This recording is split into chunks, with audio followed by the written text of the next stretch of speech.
What if I told you a boy was swallowed whole by a titan, and instead of dying, he came back as something unimaginable?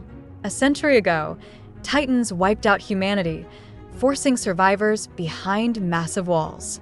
But when Eren, a reckless dreamer, dares to question their caged existence, he unlocks a power that changes everything.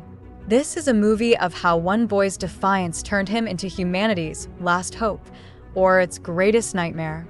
You won't believe what happens when Eren becomes something else. A century ago, enormous beings known as Titans mysteriously emerged and ravaged civilization, consuming nearly all of humanity. The survivors fled and constructed 3 massive, circular walls, creating a haven where they could rebuild and live in peace. Fast forward to the year 858. Armin spends his days working at his family's small shop in the impoverished district. His routine is interrupted when he learns that his close friend, Armin, has lost his job once again. Determined to check on him, Armin leaves the shop, only to accidentally collide with a young boy clutching a squealing contraption, one that Armin himself had designed. The device is now broken, and Armin promises to fix it soon. Before heading to see his friend, he picks up Mikasa, and together they set out to find Eren.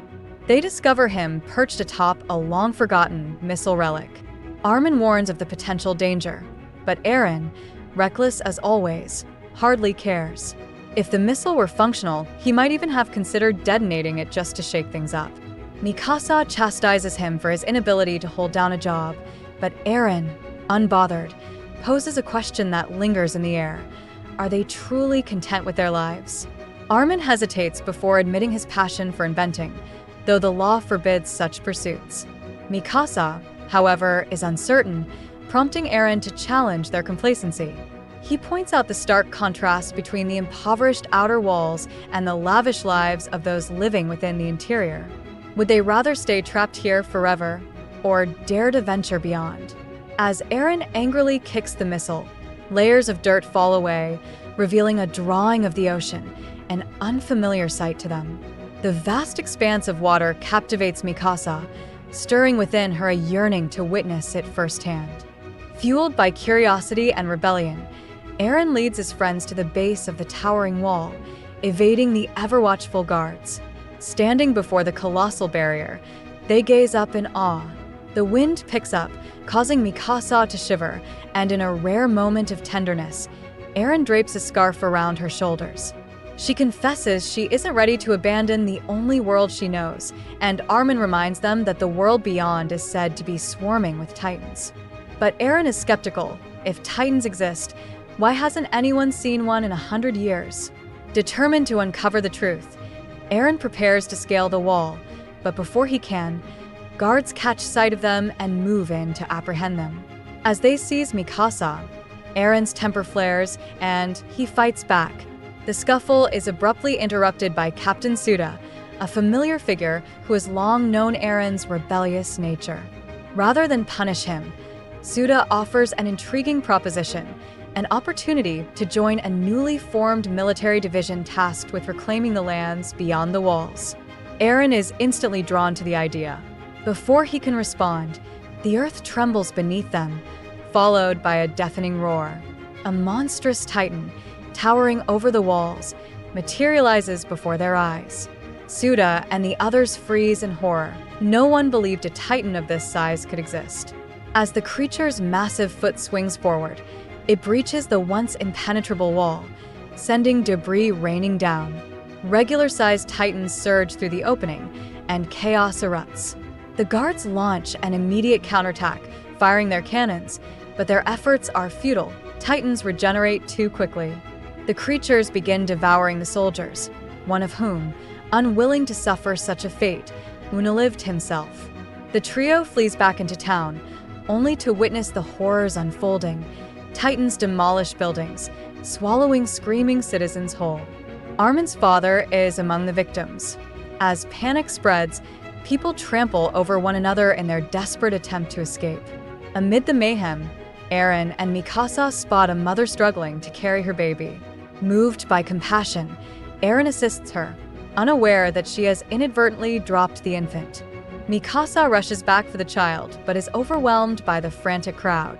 Eren is pushed into a safe house just as the doors slam shut, locking Mikasa outside. Desperately, he tries to force the door open, but the terrified residents hold it shut.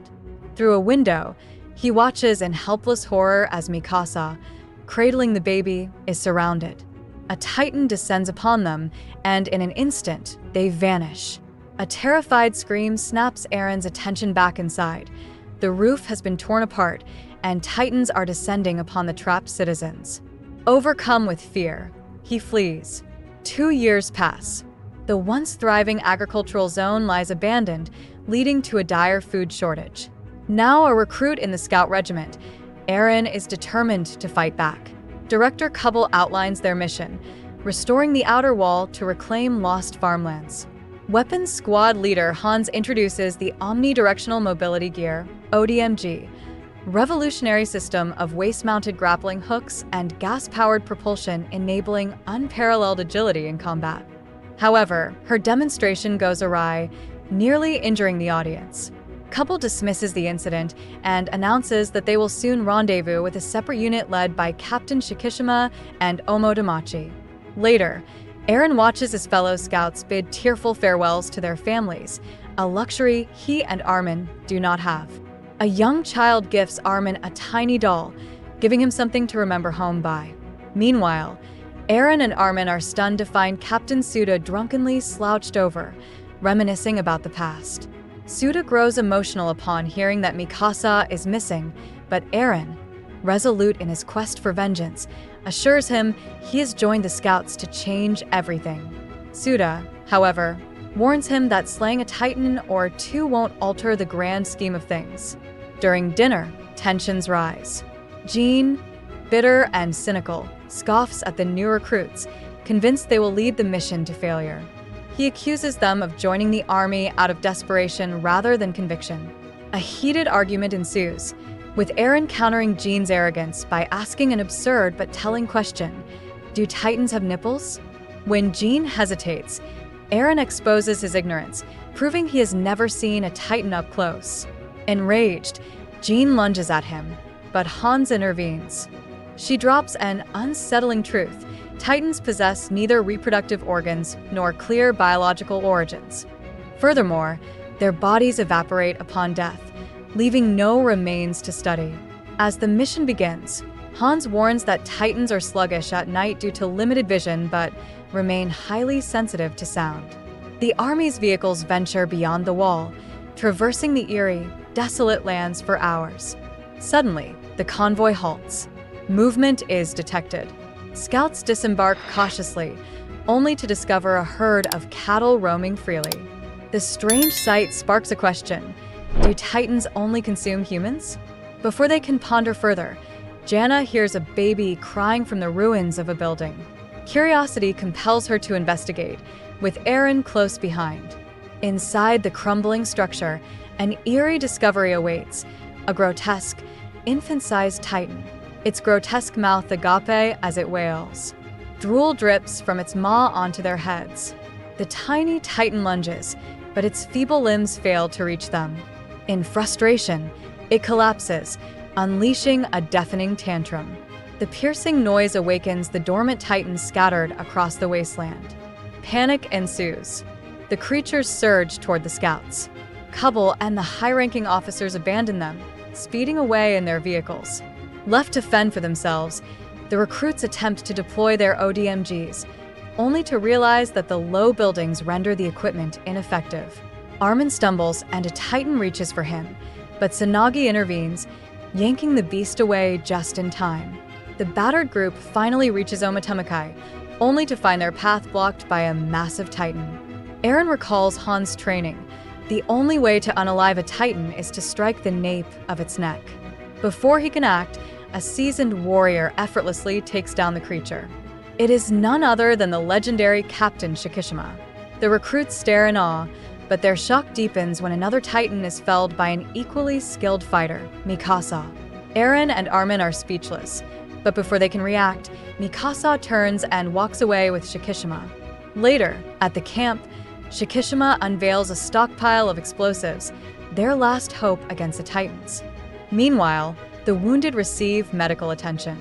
As dawn broke, the uninjured soldiers were assigned to the crucial task of loading explosives onto the transport trucks. Meanwhile, Jean stormed off in pursuit of Eren, seething with rage. The previous night's events still burned in his mind.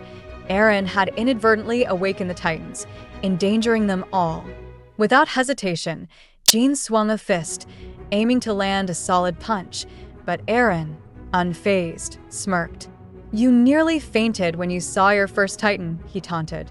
Enraged, Jean launched another attack, and what followed was an all-out brawl. Blows were exchanged, neither willing to back down. Eventually, Eren managed to land a crushing knee to Jean's face, rendering him unconscious. Just as he relished his victory, a forceful shove sent him stumbling forward. Mikasa had appeared. She ordered silence, her tone firm and unyielding. Armin, witnessing the encounter, demanded answers. What had happened to Mikasa all these years? But she offered no response, disappearing once more. At that moment, Shikishima arrived, observing the fight's aftermath with mild amusement. He commended Eren's fighting skills and, upon hearing his name, motioned for him to follow. Inside a secluded room, Shikishima revealed a shocking truth. He was the one who had trained Mikasa in the art of Titan combat. Eren, determined, asked to learn the same techniques. Shikishima, intrigued, questioned his motive. Eren's response was unflinching. He despised the Titans, not just for what they had done, but for caging humanity within the walls. Shikishima chuckled darkly. "Your real enemy isn't the Titans, it's this illusion of safety. Humans have turned into livestock, penned in, fearing the wolves outside." Eren's eyes narrowed. "I refuse to be cattle." Shikishima leaned in. "Then prove it. If you want to be free, you have to learn to fly." Elsewhere, Armin carefully tinkered with the small gadget he had once promised to repair, speaking to Sasha as he worked. He revealed a painful truth. The child who owned it had perished. "I wish I could fly," Armin murmured, recalling the legends of ancient machines that once made it possible. His quiet lament drew Kubble's attention. Overhearing the conversation, Kubble scoffed. "Technology is what led to destruction, waste, and war. That's why it's forbidden." Meanwhile, Jean groaned as Suda dressed his wounds. "Eren always starts fights," Suda remarked. Nearby, Tsunagi turned to Jean, curious. "Why do you hate him so much?" Jean hesitated before admitting, "Eren carries the weight of the world on his shoulders, like he's the only one suffering." He then dropped a revelation that stunned Tsunagi. Eren had lost his girlfriend years ago. Suda, overhearing, clarified. That girl was Mikasa. Oblivious to this, Eren stumbled upon Mikasa sitting at an old piano, her fingers idly tracing its keys. He took a deep breath before speaking. "I'm glad you're alive." The words barely left his lips before Mikasa's expression darkened. "The baby I tried to save was eaten," she said coldly. "And so was I." She lifted her shirt, revealing deep scars from a Titan's teeth. "This world is cruel. The only thing that matters is unaliving them." Before Eren could respond, Shikishima appeared again, offering Mikasa an apple in an oddly intimate manner. Eren's stomach twisted at the sight. Overwhelmed, he rushed outside, screaming in frustration. Yana, noticing his outburst, swiftly covered his mouth. "You'll bring them here," she warned. Sensing his turmoil, she led him to a quiet corner to talk. But their conversation took an unexpected turn when they stumbled upon Fukushi and Lil engaged in an intimate moment. In that quiet moment, Yana revealed something personal. She had a daughter back home. The military had promised financial support in exchange for her service. As she spoke, her tone softened, and she leaned in closer. "Why don't we distract ourselves?" she suggested. But before Eren could react, a massive shadow loomed behind her. Through a hole in the wall, a Titan's grotesque face emerged. The creature lunged, snatching Yana in an instant. She barely had time to scream before being devoured. From the watchtower, Hans sounded the alarm. An entire horde was approaching. The scouts sprang into action, deploying their omnidirectional mobility gear to take the fight to the rooftops. Shikishima and Mikasa were relentless, cutting down titan after titan with precision. On the ground, Tsunagi focused on slicing at the creature's legs, toppling them to give others a chance to strike. The chaos was overwhelming. The inexperienced recruits struggled. Many were snatched up before they could even engage. Meanwhile, Kubble remained fixated on protecting the remaining explosives, oblivious to the presence of a mysterious masked figure lurking nearby. Amidst the battle, Sasha and Armin sought refuge, stumbling upon Lil desperately clinging to Fukushi's lifeless body. Suda arrived, and Lil pleaded for him to save Fukushi. But Suda shook his head. He's gone. Instead, he pulled Lil away, leaving Fukushi behind. At that moment, the masked figure hijacked one of the explosives-laden trucks. Hans shouted for pursuit, and Lil sprang into action, launching herself onto the moving vehicle. She forced her way inside the cab, grappling with the thief for control. After a fierce struggle, she managed to kick them out, gripping the wheel as she redirected the truck straight into a swarm of titans. The impact triggered a massive explosion, engulfing the creatures in flames. But Lil, too, was lost in the blast. The remaining fighters stared in horror. Without those explosives, their last chance at sealing the wall was gone. On a rooftop nearby, Eren clenched his fists as he watched helplessly. The Titans still stood, feasting on the remaining soldiers. Jean, crouched beside him, whispered, "This is hell. We should run." Eren's jaw tightened. "I refuse to live like cattle." Without hesitation, he flung himself off the rooftop, engaging his ODMG. Shikishima, watching from another vantage point, called out, "No fear. Fly." Eren struck down one titan, but his inexperience showed. His blade shattered, and before he could react, another titan's jaws snapped shut around his leg. With a sickening crunch, his limb was severed. He was flung aside, tumbling into the debris. Seeing this, Shikishima scoffed and turned away. The battle raged on. The titans began swarming the building where Jean had been hiding, proving Eren's earlier taunts right. Jean only talked big, but Armin quickly devised a distraction. The remaining scouts fired flares and created noise, drawing the titans' attention. Sasha launched arrows, blinding one, while Tsunagi slashed at its legs. This gave Jean the opening he needed. He soared in and struck the fatal blow to the titan's nape. Mikasa, meanwhile, continued her rampage. In the midst of it, she stumbled upon Eren's unconscious body. She hesitated but ultimately left him. Fighting came first. As the battle reached its peak, Armin froze upon hearing Jean's words. Eren is dead. That single moment of hesitation cost him. A titan grabbed him. Panic set in as Sasha's arrows barely phased the massive creature. Tsunagi and Jean attacked, but their efforts were futile. The titan lifted Armin to its mouth. Then, in a surge of adrenaline, Eren regained consciousness.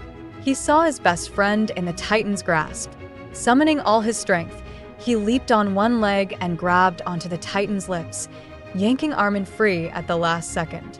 With one final desperate act, Eren flung Armin to safety, just as the titan's jaws snapped shut, taking Eren's arm instead. Inside the titan's stomach, Eren's vision blurred. His last sight was Yana's lifeless body beside him. On the rooftop, Hans delivered grim news. Kubble had fled with his inner circle, likely using the remaining soldiers as bait. Mikasa arrived just as Armin presented her with Eren's severed arm. She swallowed her grief and returned to the battlefield. But then something impossible happened. Steam rose from Eren's arm. A titan roared in agony as two massive hands tore through its body. From within emerged a towering, fearsome figure, a titan unlike any other, with glowing red eyes and terrifying strength. It rampaged, obliterating the enemy titans with ease. The others watched in awe. Mikasa's breath caught. Eren? The newly emerged titan turned, gazing at her. Then, as its strength waned, it collapsed. The scouts rushed to its side, and as the steam dissipated, Aaron's human form emerged, alive. His limbs had regenerated. Hans whispered, "Is this why a Titan's weak spot is its neck?" Aaron's eyes snapped open, still glowing red. Aaron's transformation into a Titan marks a turning point in humanity's struggle for survival. His newfound power raises questions about the true nature of the Titans and the world beyond the walls. Will this be the key to reclaiming their freedom, or will it lead to even greater destruction? As the scouts regroup and prepare for what's next, one thing is clear: the fight for humanity's future is far from over. Let me know your thoughts in the comments, and don't forget to like, subscribe, and stay tuned for the next chapter in this epic saga.